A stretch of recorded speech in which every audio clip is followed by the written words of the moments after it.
হযরত ফুজাইল বিন আয়াজ রাহমাতুল্লাহ আলাইহি, ফুজাইল বিন আয়াজ রাহমাতুল্লাহ আলাইহি ওনার একটা ঘটনা। ওনার একজন বিশিষ্ট খলিফা, অনেক অনেক রকম লেখা, যাই হোক খুব বড় না, প্রধান খলিফা, বিশিষ্ট খলিফা, অনেক কিছু।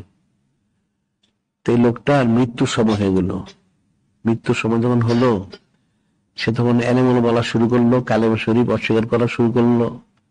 তখন ফুজাইল বিন আয়াজ রাহমাতুল্লাহ ওনাকে সংবাদ দিল, হুজুর আপনার যে বিশিষ্ট খলিফা সে তখন বেইমানি মারা যাচ্ছে, কি ব্যাপার? ওনার খানকা শরীফের কাছেই ছিল, উনি গেলেন সেখানে। কি হয়েছে তোমার? তুমি বললেন তুমি কালেমা শরীফ পাঠ করছো, বলতে কালেমা শরীফ পাঠ করার দরকার নাই, নাউজুবিল্লাহ। সবাই এলেমুল বলতে বলতে সে মারা গেল। তো মারা গেল বিশিষ্ট খলিফা, অনেক, সে তো দাবি করছে অনেক জিকির ফির, অনেক তরিকা মস্ক সবক সব শেষ করছে। সব সবক শেষ করা, অনেক বড় বুজুর্গ খলিফা, অন্যতম খলিফা একজন, তাই বেইমানে মারা গেল। ব্যাপারটা কি? খুব চিন্তিত হইলেন যে কি ব্যাপারটা। লোকটা তো ভালোই ছিল, সবাই তাকে ভালোই জানতো, এবং সে দাবি করতো অনেক জিকির ফিকির করে,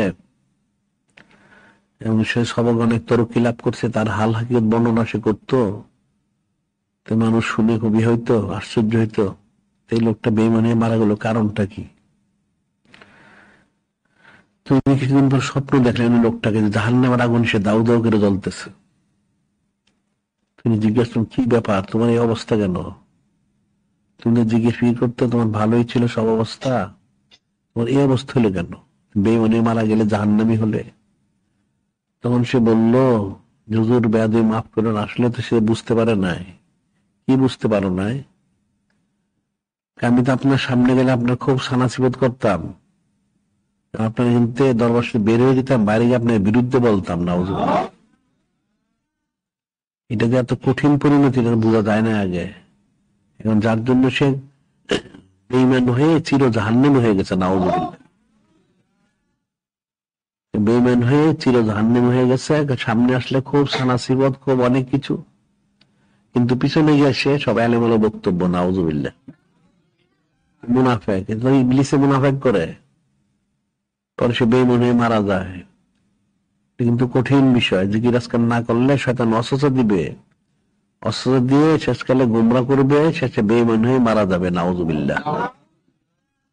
এটা কিন্তু তাসওয়ুফের কিতাবে আছে, যারা কোনো হক জায়গায় বায়াত গ্রহণ করে, করার পর সেখান থেকে সে সরে যায়, দূরে সরে, তাইলে সে আস্তে আস্তে গোমরা হয়ে বেঈমান হয়ে সে মারা যায়, নাউজুবিল্লাহ। জিকির আজকাল না করলে তো ওয়াসওয়াসা দিবে শয়তান, দুনিয়াদার হবে, গোমরা হবে, নেফাকি পয়দা হবে, মুনাফিক হইতে হইতে সে বেঈমান হয়ে মারা যাবে, নাউজুবিল্লাহ। বিষয়গুলো কিন্তু কঠিন, তোমাদের আমরা বলি, তোমরা তো বুঝো না, শোনো না, মনোযোগ দিয়ে সব গাফেল। কেমনে হবে? শুনতে হবে, বুঝতে হবে, আমল করতে হবে, জিকির আজকার করতে হবে, সুন্নত মোর ইত্তেবা করতে হবে। অন্যথা শয়তানে ধরলে ভালো করে ইমান নিয়ে মরতে পারবে না, বেঈমান হওয়া ছাড়া কোনো ব্যবস্থা নাই, এটা মনে রাখবে। ইমানের সাথে ইন্তেকাল করতে হলে জিকির আজকার করতে হবে বেশি বেশি, সুন্নত মোর ইত্তেবা করতে হবে, তখন ইমানের সাথে ইন্তেকাল করা যাবে। আমনালি তো তুমি মনে করো যে অনেক কিছু হয়ে গেছে, না, কিছু হয় না, তোমার মৃত্যু সময় ধোঁকা দিবে, ধোঁকা দিয়ে বেঈমান করে ফেলবে, তোমার অজান্তাই তুমি ইমান হারাই মারা যাবে, নাউজুবিল্লাহ। বিষয়টা ফিকিরের বিষয়। হযরত ফুজাইল বিন আয়াজ রাহমাতুল্লাহ আলাইহি, হযরত ইব্রাহিম আদম রাহমাতুল্লাহ, উনি ওনার পীর সাহেব ছিলেন। ওয়াহিদ বিন যায়েদ রাহমাতুল্লাহ প্রধান খলিফা, উনি বড় বুজুর্গ ওলি আল্লাহ, ওনার বিশিষ্ট খলিফা। বিশিষ্ট খলিফা এত জিকির ফির করলো, এত তরক্কি হাসিল করলো, অনেক হাল হাকিকত তার, কিন্তু সে বেঈমান হয়ে মারা গেল।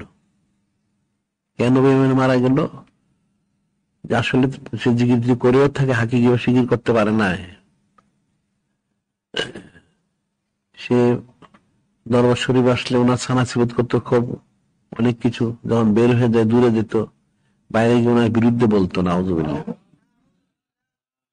যার কারণে তার মধ্যে লানত বর্ষণ করা হয়েছে, সে মালউন হয়ে গেছে, ইবলিসের মতো, যেন চির জাহান্নামী হয়ে গেছে, নাউজুবিল্লাহ।